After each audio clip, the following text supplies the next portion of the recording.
मणिपुर का जिक्र जब संसद में, उम्मीद की कि देश के प्रधानमंत्री जी आइए संसद में। आप मणिपुर नहीं गए, आप संसद में तो आ जाइए, जहां पर मणिपुर की बहनों के साथ जो अपराध हुआ है उस पे हम बात करें, उनके जख्मों पर मलहम लगाए और उन्हें न्याय दिलाएं। पर प्रधानमंत्री मोदी जी चर्चा में भाग लेने की बजाय चर्चा से भाग रहे हैं। कायर हैं आप प्रधानमंत्री जी, कायर हैं। राहुल गांधी जी के घर पहुंचे, पर चंद कदमों की दूरी पर जंतर मंतर पर भाजपा के सांसद ब्रजभूषण द्वारा यौन उत्पीड़न की हमारी शिकार बेटियां बैठी थी, लेकिन वहां दिल्ली पुलिस नहीं जाती है। वही बेटियां थी, हम बताना चाहते हैं।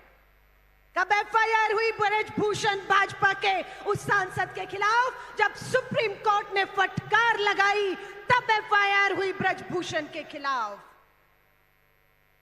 गिरफ्तारी हुई? नहीं हुई, क्योंकि भाजपा का सांसद है, उसके पास सत्ता है, इसलिए उसकी गिरफ्तारी नहीं हुई। क्या हुआ? चार्जशीट हुई, कोर्ट गए, कोर्ट में क्या फैसला आया? ब्रजभूषण को जमानत दे दी जाती है। क्यों जमानत?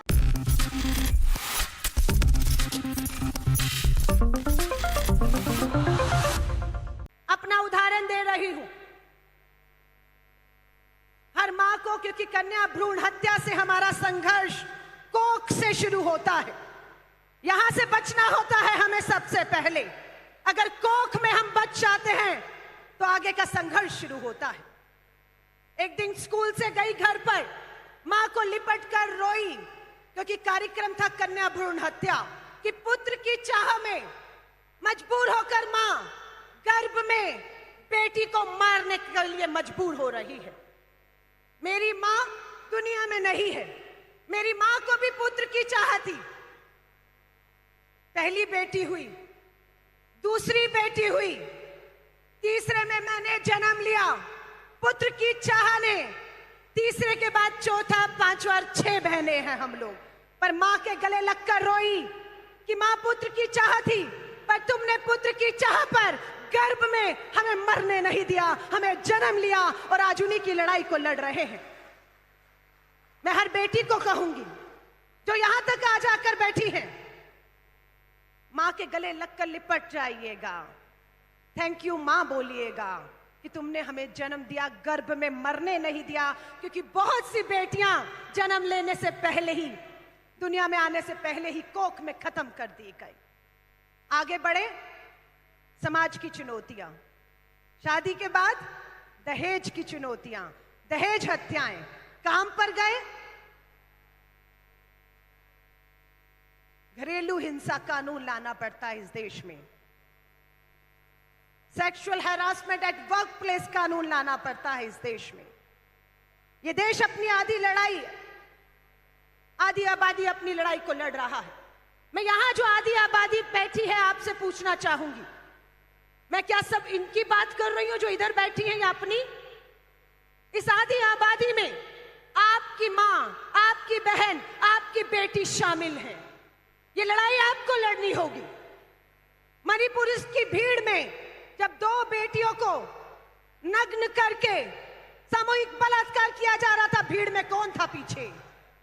मैं यहां पर युवा कांग्रेस के राष्ट्रीय अध्यक्ष बीबी श्रीनिवास की जिक्र करना चाहूंगी। मैं जारी रखूं या रुकूं? मैं यहां पर भारतीय राष्ट्रीय युवा कांग्रेस के अपने छोटे भाई बीबी श्रीनिवास के बारे में जिक्र कर रही थी। कर्नाटका में चुनाव चल रहा था, असम की पुलिस हमारे भाई श्रीनिवास के घर पर खड़ी थी। मैं आज इस मंच से गर्व करके कहना चाहती हूं, बीबी श्रीनिवास को मैंने अपनी मां की गोद में सर रखकर आंसुओं में देखा है, आंसुओं में देखा है। फैसला लिया कि महिलाओं को युवा कांग्रेस में बराबर का सम्मान देना है। कहीं ना कहीं उस आग में जो आज पूरे देश में है, उस आग में का तप बीबी श्रीनिवास भाई के पास आया। पूरे कर्नाटक चुनाव में हमने अपने भाई को असम पुलिस के साथ जो है संघर्ष करते हुए देखा। लेकिन जब सुप्रीम कोर्ट का फैसला आया, हमें गर्व हुआ अपने भाई पर कि हमारा भाई श्रीनिवास पाक साफ है, क्योंकि हम बहनें, हम बेटियां जिसके लिए उन्होंने कुर्बानी दी, संघर्ष किया, उसके साथ खड़ी हुई हैं। आपको याद है भारत जोड़ो यात्रा में श्री राहुल गांधी जी से मां बहन बेटियां मिली, गले मिली और रोई। अपने साथ हो रहे यौन उत्पीड़न, शोषण का जिक्र श्री राहुल गांधी जी से भारत की बेटियों ने किया। क्या हुआ? दिल्ली पुलिस श्री राहुल गांधी जी के घर पहुंचती है, राहुल गांधी जी से कहती है हम राहुल गांधी जी से पूछताछ करने आए हैं। क्या पूछताछ करने आए हैं? कि राहुल गांधी जी ने कहा है भारत जोड़ो यात्रा के दौरान बहुत सी बेटियां उनसे मिली हैं जिनके साथ गलत काम, यौन उत्पीड़न, शोषण, बलात्कार हुए हैं, हम उसकी जानकारी चाहते हैं। राहुल गांधी जी के घर पहुंचे, पर चंद कदमों की दूरी पर जंतर मंतर पर भाजपा के सांसद ब्रजभूषण द्वारा यौन उत्पीड़न की हमारी शिकार बेटियां बैठी थी, लेकिन वहां दिल्ली पुलिस नहीं जाती है। वही बेटियां थी, हम बताना चाहते हैं। कब एफआईआर हुई ब्रजभूषण भाजपा के उस सांसद के खिलाफ? जब सुप्रीम कोर्ट ने फटकार लगाई, तब एफआईआर हुई ब्रजभूषण के खिलाफ। गिरफ्तारी हुई? नहीं हुई, क्योंकि भाजपा का सांसद है, उसके पास सत्ता है, इसलिए उसकी गिरफ्तारी नहीं हुई। क्या हुआ? चार्जशीट हुई, कोर्ट गए, कोर्ट में क्या फैसला आया? ब्रजभूषण को जमानत दे दी जाती है। क्यों जमानत दे दी गई? कारण दिल्ली पुलिस ने कोर्ट में जाकर जमानत का विरोध करना जरूरी नहीं समझा, क्योंकि वो दिल्ली पुलिस देश के तानाशाह अमित शाह के अधीन है, इसलिए उन्होंने उस केस में कुछ नहीं बोला। ये वो भाजपा है जो हरियाणा के राम रहीम, सुनिएगा, 7वीं बार पैरोल मिलती है राम रहीम को। क्या आरोप है राम रहीम पर? राम रहीम ने बेटियों के साथ बलात्कार, यौन शोषण और हत्या की 20 साल की उसे सजा मिलती है, लेकिन क्या होता है? 7 बार पैरोल मिलती है और वो भाजपा का प्रचार प्रसार करने निकलता है। कौन था? निहाल चंद मीना, राजस्थान का भाजपा का सांसद। पहली बार उसे मंत्री बना दिया गया केंद्र में। हम सब ने दबाव बनाया, निहाल चंद मीना को अपना मंत्री पद त्यागना पड़ा। ऐसे कितने उदाहरण हैं आज हमारे सामने। आज मणिपुर जल रहा है। मणिपुर का जिक्र जब संसद में, उम्मीद की कि देश के प्रधानमंत्री जी आइए संसद में, आप मणिपुर नहीं गए, आप संसद में तो आ जाइए, जहां पर मणिपुर की बहनों के साथ जो अपराध हुआ है उस पर हम बात करें, उनके जख्मों पर मलहम लगाए और उन्हें न्याय दिलाएं। पर प्रधानमंत्री मोदी जी चर्चा में भाग लेने की बजाय चर्चा से भाग रहे हैं। कायर हैं आप प्रधानमंत्री जी, कायर हैं। और गर्व है हमें राहुल गांधी जी पर। गए मणिपुर के राहत कैंपों में, मिले वहां पर बेटियों से, देखे उनके जख्मों को, लगाया उन पे उन्होंने मलहम, और राजनीति नहीं कही। वहां की महिला राज्यपाल को श्री राहुल गांधी मिलते हैं और सच्चाई बताते हैं कि क्या हो रहा है मणिपुर की धरती पर। मणिपुर की महिला राज्यपाल सामने आई और आते ही कहा कि मैंने अपने पूरे जीवन काल में इस तरह की हिंसा और महिलाओं के साथ इस तरह से अपराध होते हुए नहीं देखा। एक महिला राज्यपाल असहाय महसूस कर रही है। वो महिला राज्यपाल रो रो कर कह रही थी टीवी पर कि मैं प्रधानमंत्री जी से समय मांग रही हूं। मैं देश की प्रथम महिला राष्ट्रपति आदिवासी जो समाज से आती है, समय मांग रही हूं। मैं ऊपर तक लिख कर दे चुकी हूं। ये महिला राज्यपाल महिला मणिपुर की बताती है, पर न्याय नहीं है। सोचिए, आपसे कहूंगी, ये आधी आबादी की लड़ाई है। यहां जो बैठे हुए हैं इन्हें भी समझना होगा, ये लड़ाई मात्र हमारी नहीं है। ये लड़ाई हमारी हर मां, बहन, बेटी को, जिसे आप भी चाहते हैं हम एक सुरक्षित माहौल दे पाए। मैं पूछना चाहूंगी, यहां जो बैठे हैं, आप में से कितने की बेटियां हैं? हाथ खड़ा करें जिनके घर में बेटियां हैं। अब पूछना चाहूंगी, ये जो हाथ खड़े हुए हैं, ये आपकी बेटियों की लड़ाई है या नहीं? ये अकेली लड़ेंगी या आप साथ देंगे? आप सुरक्षा कवच बनेंगे या नहीं? सोशल मीडिया पर चल रहा था, कोई रानी लक्ष्मीबाई बनने की दुहाई दे रहा है हमें, कोई फूलन देवी के वीडियो डाल रहा था। क्या चाहते हो आप हमसे? ये छोटी सी पुस्तिका, अगर मेरा पर्स देखेंगे, मैं महिलाओं को कहूंगी, आपको भी कहूंगी, रक्षाबंधन आ रहा है, बहन हाथ में राखी बांधेगी आपके, क्या देंगे तोहफे में? क्या देंगे तोहफे में? वो आपसे चंद रुपए नहीं चाहती है, वो भाई की कलाई में जब रक्षा का बंधन बांधती है तो आपसे रक्षा की उम्मीद करती है। वो चाहती है उन भेड़ियों से आप उन्हें बचाएं जिन्होंने इन्हें घेर कर इन्हें असुरक्षित किया हुआ है।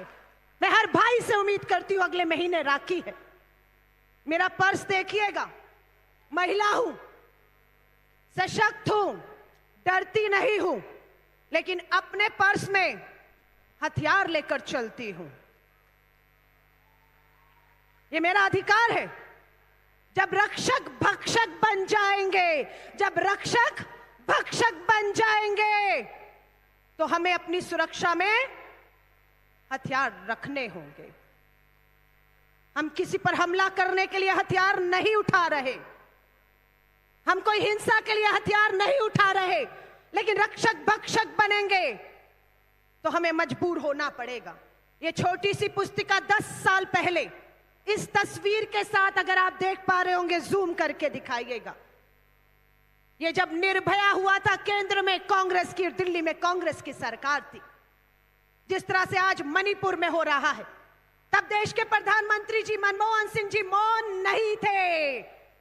वो सोनिया गांधी जी के साथ पीड़ित परिवार को मिले, उस बेटी को मिले, विदेश में उसे अच्छा इलाज दिलाया, उसे न्याय दिलाया, अपराधियों को फांसी के तख्तों पर झुलाया।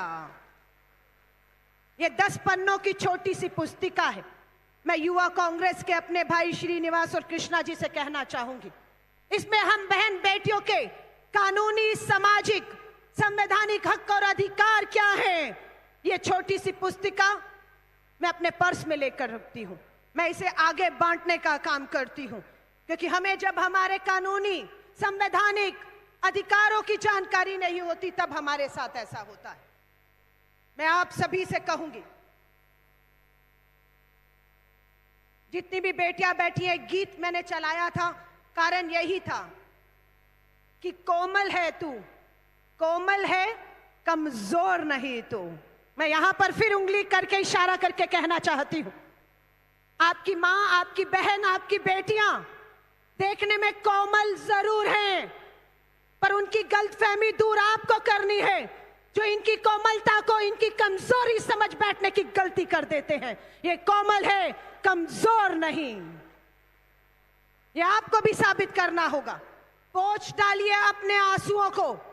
मालूम है हम भावुक हैं, मालूम है हम भावुक हैं, मालूम है उस शरीर को जब नग्न करके दौड़ाकर सामूहिक बलात्कार किया, उसके दर्द को हम महसूस कर सकती हैं, कोई और नहीं महसूस कर सकता। निकलिए बाहर, लड़िए अपनी लड़ाई को खुद से। यहां पूरी नारी शक्ति पहली लाइन में बैठी हुई है, आप सबको ताकत देने के लिए।